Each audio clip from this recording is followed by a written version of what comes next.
제가 2주에 걸쳐서 그 세 부류의 사람이라고 하는 설교를 지난주 했는데, 그리고 지난주는 음식의 신비, 어떻게 보면 그것이 짝일 수가 있습니다. 2주 전에 했던 것은 세 부류의 사람, 그것도 하나님 앞에 우리는 일생 동안 번제가 돼야 되는데, 하나님 앞에 드려지는 그 제사 가운데 또 제물 가운데 소, 염소, 양 대단히 큰 거죠. 교회에도 이런 사람이 있을 수가 있죠. 하나님 앞에 크게 소처럼 염소, 양처럼 또 드려지고 헌신할 수도 있고, 또 비둘기같이 또 소재, 또 장작, 다 귀한 거예요. 그래가지고 그 모든 것들이 완전히 번제단에 타지 않고 제가 되지 않으면 소도 또 장작도 하나님 앞에 드려질 수 없다는 거죠. 그래서 더 조심해야 되는 것은 소를 드릴 수 있는 사람, 또 소에 헌신하는 사람들은 다른 분보다 더 자세를 낮추고 또 낮추고 아주 바닥에 낮춰야 됩니다. 그렇지 않으면 넘어질 수 있습니다. 사단이 넘어뜨립니다. 그리고 또 본인이 우쭐우쭐하다가 본인 또 꾀에 또 자기가 넘어가기도 합니다. 그러면 번제 완전히 죽으라고 하는데, 계속 그렇게 설교하다 보니까 도대체 나는 뭔가 그런 생각을 할 수가 있습니다. 지난주는 음식은 신비라고 했어요. 음식은 하나도 살아서 우리 몸속에 들어오는 거 없습니다. 다 죽습니다. 식물이든 동물이든 그 모든 우리 몸속에 들어와서 우리의 영양을 공급하는 것은 살아서 들어오는 거 없어요. 다 죽었어. 낙지는 산낙지 먹다가 목구멍에 걸려가지고, 낙지가 죽지 않으면 사람을 죽이죠. 그러니까 내가 어떻게 그리스도의 삶을 살 수 있는가? 그리스도는 우리를 위해 죽어서 우리에게 양식이 되어주심으로 우리가 예수 그리스도의 놀라운 그 몸을, 피를 먹고 그 힘으로 우리는 살아가게 되거든요. 아멘. 실제로 우리의 몸은 육신을 가지고 있지만 믿음의 사람들은 그리스도로 살아가는 거예요. 그게 삶이죠. 어떻게 그리스도로 사는가? 그리스도를 먹으면 그리스도로 살게 돼요. 사람이 붉은 사상을 먹으면 붉은 사상의 그 사상으로 살아가는 거예요. 그래가지고 자녀가 부모의 삶을 살 수 있는 것은, 부모는 세상 떠난 지 수십 년이 됐는데 어떻게 어머니의 삶을 사는가? 어머니가 내 몸속에서 죽었기 때문에 그런 거예요. 죽어서 내 몸속에 들어왔기 때문에, 그것이 나의 삶의 원동력이 되고 힘이 되기 때문에, 어머니가 세상이 떠난 지는 수십 년인데 어머니의 삶을 살아가고 있는 거거든요. 아버지가 그에게 죽었다면 그 자식 마음속에 아버지가 있는 거예요. 그 아버지의 삶이 자식의 삶으로 나타나는 거예요. 절대로 죽지 않으면, 우리가 죽은 것을 먹지 않으면 그의 삶의 자리에 삶이 나타날 수가 없다라고 했습니다. 그래서 완전한 제물되는 것과 죽은 것으로만 끝나는 게 아니라 죽었다면 또 삶이 있어야 되죠. 십자가와 부활. 그렇다면 죽고 우리가 살았다면 이제 우리 그리스도인들의 삶의 자리는 어디여야 되겠는가? 우리의 삶의 자리는 어디여야 되겠는가? 오늘 말씀을 통해서 그 말씀을 좀 우리가 받으면서 은혜를 받기를 원하는데요. 우리의 삶의 자리, 생활이 있지 않습니까? 우리의 삶의 자리는 과연 어디여야 되겠는가라고 하는 말씀을 함께 우리가 나누면서 은혜를 받기 원하는데요. 오늘 예수님께서 이 땅에 계시면서 늘 두 자리가 계셨습니다. 한 자리는 신성의 자리입니다. 예수 그리스도는 신성과 인성을 두 성품을 가지고 있었죠. 예수님의 삶도 신성의 자리와 인성의 자리로 둘로 나눠집니다. 우리는 신성이 없습니다. 우리는 인성만 가지고 있기 때문에 신성이 행하는 놀라운 능력을 할 수도 없어요. 우리는 그렇게 비슷하게 흉내내는 사람들을 와 하면서 대단한 것처럼 생각하는데 대단할 필요 없어요. 우리는 신성의 자리, 탁월한 어떤 능력, 신적인 능력이 나타나는 것을 우리는 좋아할 필요 없어요. 그래도 인간의 자리에 우리가 가야 되는 거예요. 그래서 오늘 예수님께서는 신성의 자리에 있을 때 많은 사람들이 주님을 따랐던 거 아시죠? 무리가 따랐잖아요. 인산인해를 이뤘습니다. 예수님이 머무는 곳에는 주위의 사람들이 입추 여지가 없을 정도로 모여들었어요. 예수님 한 번 길 가시면 수많은 행렬이 주의 뒤를 따랐어요. 왜 그랬겠어요? 예수님한테 가면 모든 문제가 해결되기 때문에. 왜? 하나님이시기 때문에 가능하죠. 빈들에서 배고파 배를 움켜쥐고 있는 장정만 5,000명. 그러니까 여성 어린아이까지 하면 2만 명이 좋게 넘는다고 그러잖아요. 그 많은 사람들의 빈들에서 먹을 거 없을 때 주님께서는 거기에 먹을 것을 다 공급하시고 남은 것을 거뒀더니 12강주가 남게 되었다. 이런 실컷 먹고도 남음이 있으니까 주님 뒤를 따라가면 모든 것들이 역사가 일어나는 것입니다. 모든 각종 만병을 가진 사람들이 주님 앞에 오면 질병이 치료되는 신적인 능력이 나타나니까 많은 질병이 있는 사람들 주님을 따랐죠. 배고픈 자, 질병에 걸린 자, 그리고 죽은 자도 살리고, 그리고 풍랑을 잔잔케 하시고, 이런 놀라운 역사를 주님께서 일으켰었어요. 물을 가지고 포도주로 만드시고, 이런 신적 능력이 나타날 때는 예수님 주위에 사람들이 굉장히 많았습니다. 그리고 와와 하면서 예수님을 추앙하고 예수님을 존귀하게 여겼습니다. 그런데 주님은 원래 이 땅에 오실 때 신성의 자리에서 계속 머물고 그렇게 끝나기 위해서 오신 분이 아니라 예수님은 오신 목적은 인성의 자리에서 이 땅에 그 목적을 이루기 위해서 오셨다는 거예요. 바로 인성의 자리가 오늘 본문에 보니까 십자가 위라고 말합니다. 예수님이 가장 행복했던 자리, 그 십자가라고 생각하면 사람들은 이 십자가는 고난을 상징하잖아요. 고난을 좋아할 사람 없잖아요. 뭐 여러분 생각할 때도 야, 내 고난은 언제 끝나나. 욥도 생각할 때에 욥이 고난 당하기 전에 동방의 갑부였잖아요. 그런데 다 잃었어요. 재산 잃고 10아들 다 잃고 한 명 남은 사랑하는 아내가 힘이 돼줘야 되는데 당신이 믿는 하나님이 이 정도면 그 하나님을 욕하고 죽어버려라 라고 하는 비수를 가슴에 꽂는, 그리고 그 여인도 떠나버렸어요. 욥 주위에는 아무도 없습니다. 고난이 계속됩니다. 하나님, 이 고난이 언제까지입니까? 여러분도 그럴 수 있잖아요. 십자가가 하나님의 뜻이 이루는 자리이기 때문에 예수님은 십자가의 그 엄청난 고통 가운데서도 웃을 수 있었고 그 고통의 자리에서 가장 행복해 할 수 있었던 것은 이 십자가의 자리가 바로 하나님의 뜻이 이루어지는 장소이기 때문이고 그 하나님의 뜻이 이루어지는 순간이기 때문에 비록 육체는 찢어지고 육체는 갈기갈리 완전히 걸레가 된다 하더라도 이 자리가 하나님의 뜻이 이루어지는 자리이기 때문에 예수님은 이 자리를 행복한 자리라고 했던 것입니다. 오늘 그리스도인들이 믿음으로 살아가고 믿음으로 사는 자리가 고난이 연속이고 고난의 선상이 있다 할지라도 이 고난을 통해서 하나님의 뜻이 점진적으로 이루어져가는 과정이라면 이 고난 또한 우리는 행복한 자리라고 생각할 수 있어야 되는데 사람들은 고난을 싫어해요. 하나님, 나 고난 싫어요.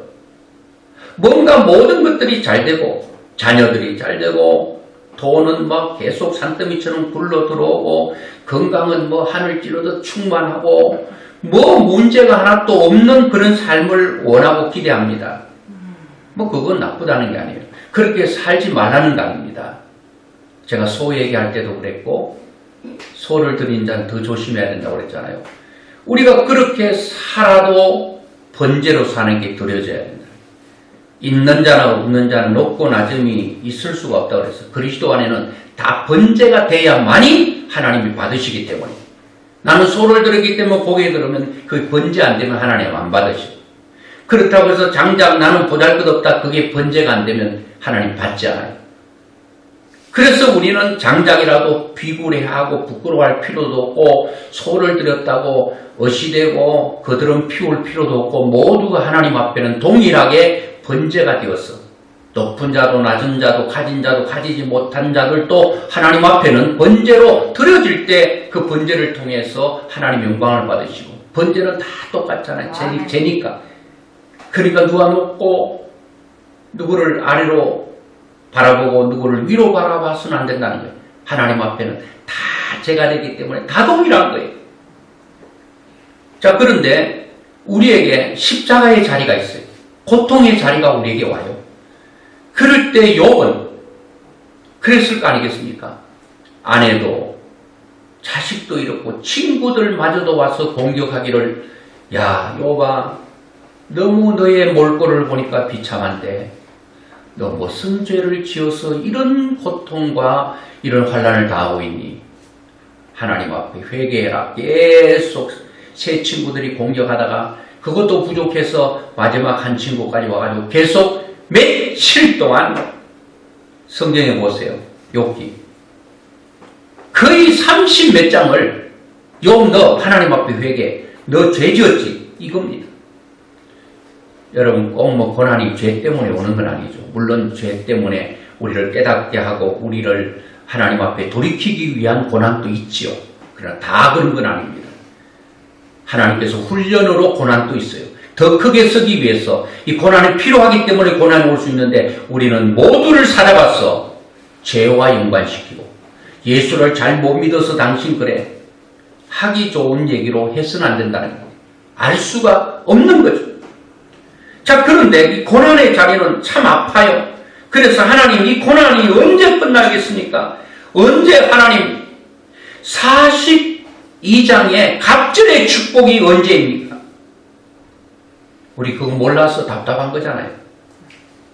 여러분도 지금 뭐 고난은 계속되고 뭔가 하나님의 그 굵직한 뜻이 하나님의 놀라운 영광이 드러나야 되는데 그 눈에 보이지도 않고 언제까지입니까? 라고 답답해할 수도 있습니다. 그러나 하나님은 분명한 것은 로마서 8장 28절 말씀처럼 뭐라고 말합니까? 우리 같이 한번 보겠습니다. 저는 참 이 말씀이 너무 위로가 되는데요. 우리가 알거니와 하나님을 사랑하는 자 곧 그의 뜻대로 부르심을 입은 자들에게는 모든 것이 합력하여 선을 이룬다. 하나님은 선을 이루실 것입니다. 반드시 이루실 것입니다. 기필코 이루시고 만다고 하는 것이 하나님의 아주 굵직한 선이고 하나님의 뜻이고 목표입니다. 요셉도 우리가 성경에 기록되어 있으니까 17살일 때 아버지의 사랑을 독차지하다가 형들의 미움을 받아서 이스마엘 사람 팔려갔잖아요. 보디발의 종이 됐죠. 종생활 열심히 이제 하고 인정받을 때쯤 돼가지고 또 고난이 왔지요. 보디발의 아내의 유혹으로 죄 안 지려고 하다가 오히려 업무 때문에 타르의 감옥으로 들어가서 감옥에서 또 지내고 13년의 세월이 고난의 생애였습니다. 언제 총리 됩니까? 하나님? 하나님이 뜻이 이루어지는 그 총리, 요셉을 통해 하나님께서는 총리로 만드시기 위해서 하나님의 뜻을 이집트에서 최고로 높임을 받고 높이시기 위해서 요셉을 훈련하는데 하나님 저는 지금 노예같이 모성처럼 그렇게 살아가고 있는데요. 나는 지금 감옥처럼 너무 꼼짝달싹할 수 없을 정도로 힘들고 어려운데 나의 총리는 언제입니까? 이집트의 총리로 만드셨던 그 자리가 언제입니까? 여러분 답답해할 수 있죠. 이스라엘 백성들이 광야에 40년 동안 척박하고 목마르고 배고프고 춥고 헐벗었을 때 그 광야가 40년이었는데 하나님께서는 가나안 땅에 들여보내겠다고 약속하셨는데 하나님께서 약속한 가나안 땅은 언제입니까?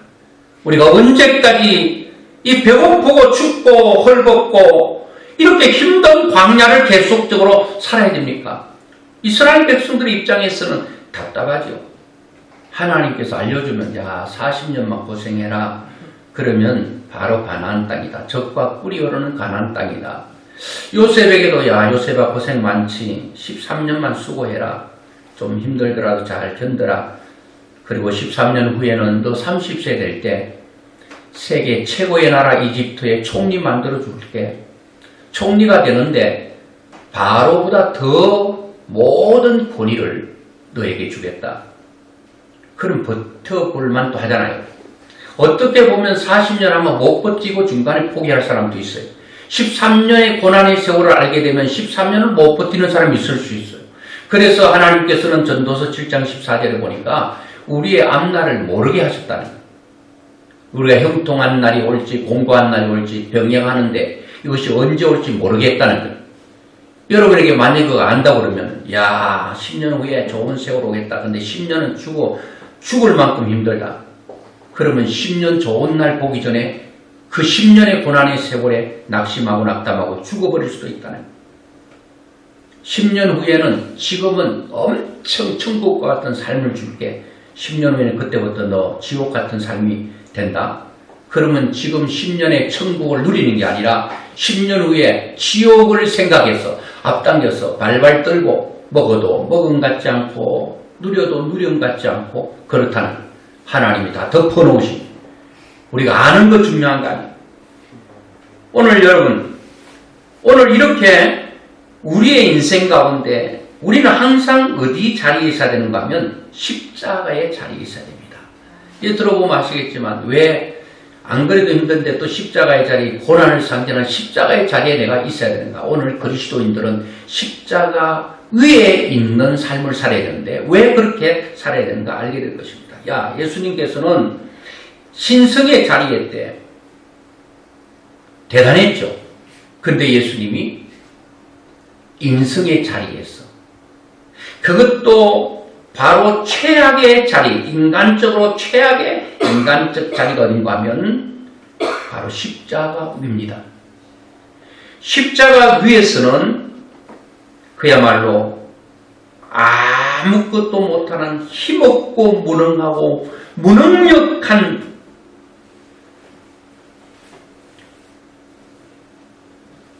거기는 사람들이 떠나가는 자리입니다. 신성의 자리는 몰려오는 자리, 추앙을 받는 자리. 그러나 십자가의 자리는 떠나가는 자리요, 고독한 자리요, 괴로움의 자리요, 아픔의 자리요, 배신의 자리요. 그 십자가가 바로 그렇습니다.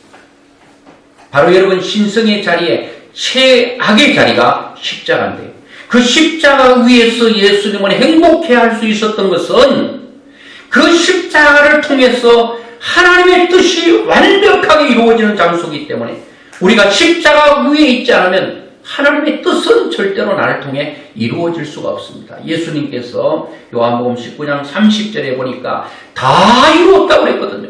어디서 이루셨어요? 신성의 자리에서 이루신 게 아니에요. 그리고 이 땅에 살아가면서 인간적으로 살아가는 과정 속에서 이루신 게 아니라 십자가 위에서 한마디로 완벽하게 이루셨어요. 다 이루었다 말할 수 있는 사람 어디 있겠어요? 다 이루어지는 장소, 다 이루었다고 고백할 수 있는 자리, 그것이 바로 어딘가 하면 십자가의 자리라고 하는 것입니다. 그래서 저는 이 십자가를 생각하면서 오늘 그리스도인들은 여러분의 삶이 십자가처럼 물질적으로 고난이야, 육체적으로 너무 몸이 안 아픈 데가 없어, 쑤시고 결리고 일어날 때 아야아야 하면서 일어나고 무릎을 두드리면서 일어나고 그렇게 살아가는 삶, 또 모든 것들이 그냥 하나도 제대로 이게 뚫려 있는 것처럼 같지 않고 다 막혀 있는 것 같고 열려야 되는데 닫혀 있는 것 같고 이런 일들이 우리에게 있다 하더라도 그런 삶을 우리가 살기를 원치 않아요. 여러분들이 지금 나는 모든 것들이 환경적으로 부족하잖아. 자식들도 속 안 썩이고 잘 되고 내 몸 건강하고 또 돈은 뭐 또 어느 정도 또 모아놓고 쓸 수 있고 뭐 별로 뭐 어려운 고난 같잖아요. 오늘 우리의 환경과 우리의 삶이 환경적으로 조금도 부족함이 없는 삶이라도 우리의 마음은 십자가 위에 삶이 되어져야 하나님은 거기서 영광을 받으시는데, 저는 이 십자가를 통해서 십자가에서 무엇이 이루어진가 하면, 십자가는요 힘을 조절하는 능력의 자리입니다. 자, 그게 뭔가 하면 예수님께 십자가에 있을 때에 이 능력이 없었던 거 아니에요. 우리 성경 한번 볼까요? 오늘 말씀을 한번 보면요, 40절 42절 한번 보겠습니다. 시작. 이르되 성전을 헐고 사흘에 짓는 자여, 네가 만일 하나님의 아들이거든 자기를 구원하고 십자가에서 내려오라 하며, 42절에 그가 남은 구원하였으되 자기는 구원할 수 없도다. 그가 이스라엘 왕이로다. 지금 십자가에서 내려올지어다. 그리하면 우리가 뵙겠노라. 조롱이죠. 십자가에 내려와봐. 당신이 하나님의 아들이고 당신이 하나님이 내려와봐. 예수님이 내려올 능력이 없어요? 능력이 있죠. 그런데 되게 기분 나쁘네. 옷을 막 풀헤치고 내가 내려오는 못 내려올 줄 아는 혈기를 부리면서 거기서 털쩍 뛰어내렸다면 하나님의 뜻은 그것으로 이루어지지 않습니다. 예수님은 아시는 거죠. 이 자리는 조롱과 모욕의 자리, 멸시와 천대의 자리, 인간으로 겪을 수 없는 최고의 그러한 슬픔의 자리지만, 이 자리를 통해서만 하나님의 뜻이 이루어지기 때문에 할 수 없어서 안 하는 게 아니라 할 수 있어도 안 하는 거예요. 오늘 그리스도인들은 십자가 위에 삶은 내가 하고 싶은 거 다 하는 게 아니에요. 할 수 있어도 안 하는 게 능력이에요. 나는 좋은 차 탈 수 있는 어떤 그 물질이 있어요. 하여튼 이 세상 제일 좋은 차 탈 수 있어. 그거 끌고 와. 대한민국에 한 대도 없어. 그거 어디서 세계에 찾아가 끌고 와가지고 그거 딱 탈 수 있어. 그리고 땅덩어리는 하여튼 대한민국 절반인데 땅덩어리인데 그게 집을 짓고 모든 것 다 한다 하더라도, 이렇게 할 수 있는 능력이 있어도 십자가 위의 삶은 내 능력대로 살지 않는 것입니다. 능력을 조절할 수 있는, 컨트롤할 수 있는 능력이 그리스도에게 있어야 된다는 거예요. 오늘 만약에 내가 이렇게 살지 않으면, 능력을 조절하지 않고 산다면 많은 사람의 아픔이 됩니다. 그것 가지고 얼마나 힘을 휘두른지 모릅니다. 예수님께서도 베드로에게 그랬잖아요. 베드로 화가 나가지고 예수님께서 끌어온 그 모든 대제사장의 종들 중에서 말고라고 하는 사람, 그 사람의 귀를 그냥 칼을 가지고 잘라버렸어요. 예수님께서 뭐라고 말했죠? 베드로의 아서라, 칼을 칼집에 꽂아라. 칼을 쓰는 자는 칼로 망하게 된다. 오늘 여러분들이 칼자루를 쥘 수 있는 능력이 있습니까?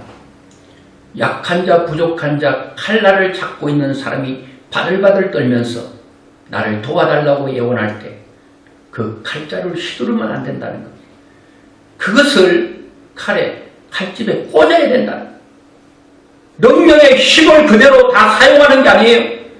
이게 진짜 하나님의 영광을 위해서 사용할 수 있다면 해야 되지만, 사람은 그런 사람 많잖아요. 다 자기를 위해서만 살아갑니다.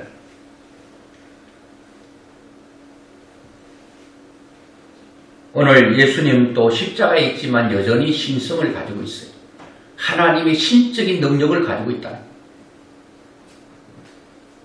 밑에 제자들이 분이 나가지고 12영이나 되는 그런 영들이 와가지고 확 불러 그냥 저주를 받을지어다 하고 막 쏟아붓고 막 그냥 그 십자가에 못 박은 사람들, 그런 사람들 다 그냥 완전히 멸해버리는 능력이 없는 게 아니에요. 있어도 안 하잖아요. 다 떠나갔어. 제자들도 떠나가고 예수님 수제자 베드로도 예수님 죽는 데까지 따라가겠습니다. 내가 죽을지언정 주님을 떠나지 않겠다고 호언장담했던 베드로도 떠나가고 제자 요한과 그리고 예수님 육신의 어머니 그리고 몇몇 여인들만 십자가 밑에 있었어요.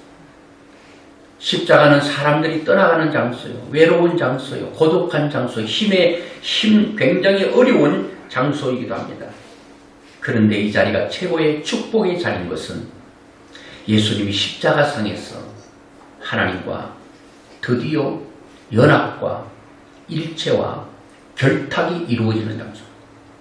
조롱하는 사람이 보이지 않습니다. 고통이 보이지 않습니다. 오직 하나님만 보입니다. 그리고 하나님과 깊은 만남과 대화가 있는 장소. 오늘 여러분들이 당하고 있는 고난 속에서 고난만 보이면 안 돼요. 나를 아프게 하는 사람만 보이면 안 돼요. 환경만 보이면 안 돼요. 그런 환경과 고통 속에서 십자가 위에서 하나님만 보여야 되고 하늘이 뚫려 있어야 된다는 겁니다. 하늘이 보이면, 하나님이 보이면, 하나님과 깊은 교통이 이루어지면 그게 얼마나 큰 축복입니까? 찬송가에도 나와 세상은 간 곳 없고 구속한 주만 보인다. 고난 속에서 고난만 보이고 이것만 보이면 하나님이 원망스러워져요. 하나님 욕하게 되죠. 하나님 도대체 살아계시긴 합니까? 나를 사랑한다고 하는데 사랑한다고 하는데 사랑하기는 하는 겁니까? 이렇게 말할 수 있잖아요. 저는 힘이 있으면도 힘을 쓰지 않는 사람. 제가 여러분들이 이런 말씀을 드리는 것은 여러분들이 앞으로 그런 자리에 올라갔을 때 이 말씀을 가슴에 잘 새기시라는 겁니다. 안 그러면 높은 자리에 올라가고 망할 수가 있습니다. 모든 것 정복하고 정복 다음에 완전히 망할 수가 있다는 겁니다. 그래서 우리가 낮을 때는 깨지고 부서질 수 없어. 이게 지금 컵이 여기 있는데 들었을 때 문제가 됩니다. 놔버리면 박살납니다. 이게 붙어 있으면 문제될 거 없습니다. 안 깨집니다. 올라갈 때 조심해도 누가 막 이렇게 올릴 때 그대로 놔버리면 깨집니다. 사단은 계속 우리를 너 잘났다. 그렇게 해서 사람이 잘못된 거잖아요. 야, 너 인간이 얼마나 불쌍하냐. 나는 누구인가. 나의 아이덴티티를 좀 다음에 설명하려고 하는데. 사탄이 와가지고 너 보잘것없지.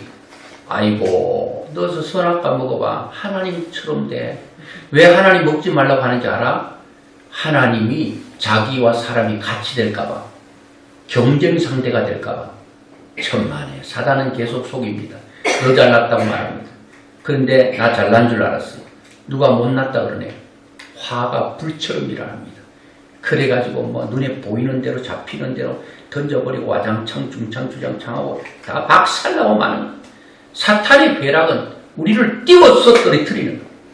그냥 우쭐할 필요 없어요. 늘 우리는 낮아지고. 여러분 십자가에서 그래서 요셉도 우리 창세기 45장에 한번 볼까요?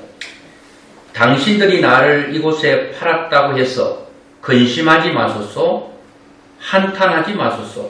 하나님이 생명을 구원하시려고 나를 당신들보다 먼저 보내셨다. 이야, 여러분 요셉이 13년 후에 고난에 아픈 불국을 다 넘고 그 계곡을 지나서 드디어 금이 환영하는 그런 제국의 총리가 됐습니다. 형들이 자기 발로 걸어오네. 이야, 완전히 처리해야 될 대상 아마 서리 가운데 형제들이 들어갔을 거예요. 17살 참 미소년이었을 때 형들이 나를 팔아먹었다니 이가 갈리지 않겠어요. 형들이 오히려 요셉 앞에 불벌 떨고 있을 때 그 칼자루를 잡았을 때 형들이 칼날을 잡고 예원할 때 아이고 우리 잘못했다. 그럴 때에 고백한 겁니다. 하나님이 생명을 구원하시려. 누가 했다는 거예요? 하나님. 우리 인생의 중심에는 하나님이 계셔야 될 줄로 믿습니다. 내 인생의 중심에 내가 있으면 교만하고 넘어져요. 내가 노력하고 수고해서 거두들인 거 누가 터치해? 이러면 이미 그리스도인으로 십자가 위에서 뛰어내린 자예요. 한번 해봐라. 돈 있으니까 해봐라. 내가 못할 줄 알았냐? 그리 십자가를 덜렁 뛰어내려가지고 돈 자랑하다가 힘 자랑하다가 건강 자랑하다가 그대로 폐업해 당하는 거예요. 사탄의 손인 줄 알아요. 내려와봐. 네 할 수 있어. 뭐 우쭐우쭐 하다가 그냥 잘못될 수 있죠. 능력을 조절할 수 있는 자리가 십자가예요. 여러분들 항상 위에 있을 때, 힘 있을 때, 힘 없는 때라고 힘 써보려도 안 되니까 뭐 그렇다 치더라도 진짜 조심해야 될 것은 힘이 있는 자, 칼자를 쥐었을 때.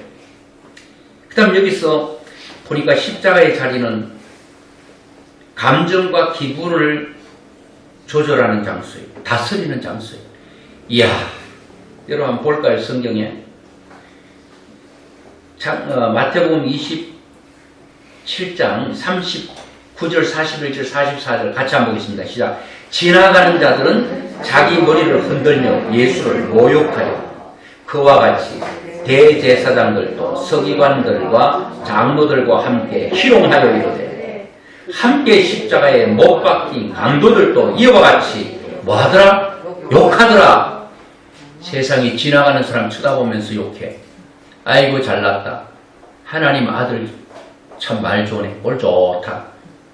지나가면 그냥 지나갈 거지 왜 한마디 하고 지나갑니까?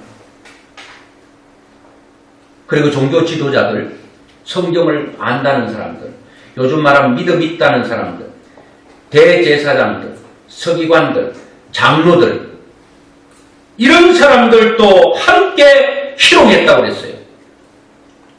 그리고 예수님을 중앙에 두고 좌우에 강도가 있는데 강도들까지도 뭐 했다는 거예요? 욕했다는 거예요. 욕할 사람이 욕해야지. 자기들은 십자가에 못 박힐 정도로 처절한 삶을 살고 못 박히는 게 당연한 게, 그런데 어찌 자기들이 예수님 허먹고 티도 주름 잡힌 것이 없는 예수님을 욕하냐면,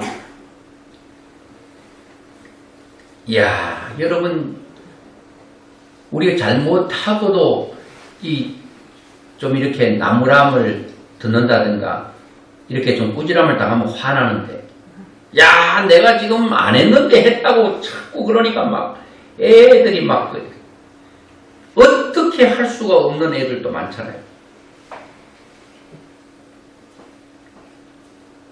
오늘 여러분, 강도도 대제사장, 장로, 서기관들도 지나가는 사람들도 다 욕을 하고 속을 뒤집어 놓을 때, 그때 여러분 뛰어내리면 안 됩니다. 십자가 위에 계셔야 됩니다. 여기에 계셔야 여러분들이 하나님의 뜻이 이루어지는 거예요. 여러분의 삶의 현장에는 항상 십자가 위에 있다는 생각을 하셔야 돼요. 여러분의 감정을 걸는 사람이 얼마나 많습니까? 내가 걸킬만 하니까 걸키는 것도 속상한데 전혀 그렇지 않은데 애매하게 사람들이 오해를 받을 때 진짜 참을 수 없는 오해, 이런 게 있잖아요. 그런 오해 때문에 인생의 젊은 날에 발목이 잡혀서 나이가 40이 되고 50이 됐는데 40년, 50년이 흘렀는데도 어릴 때 잡혔던 발목, 어릴 때 받았던 그 상처가 치유가 되지 않았어. 아직도 그 사람의 마음은 50이 됐는데도 12살에 받았던 상처, 그 분이 그것만 찔러대면 50살이 막 10살처럼 뒹굴면서 억울해하면서 가슴을 치면서 통곡하는 경우가 있다는 것. 오늘 우리는 이 감정, 기분 이런 것들을 십자가 위에 있어야 된다. 그렇게 되면 하나님의 뜻이 이루어져요. 여러분들이 지난주 말씀드린 것처럼 내가 완전히 죽어서 그 사람 속에 들어가면 그 사람의 삶을, 내가 죽어도 그 사람이 내 삶을 살게 된다는 거예요. 오늘 십자가 위에서 우리가 이런 그 많은 것들을 우리는 이겨내는 그리고 이 십자가는 어떻게 보면 구원의 완성의 자리라고 볼 수 있습니다. 가장 우리가 힘든 부분들이 뭔가 하면 전도할 때 그 십자가 자리를 기억해야 되죠.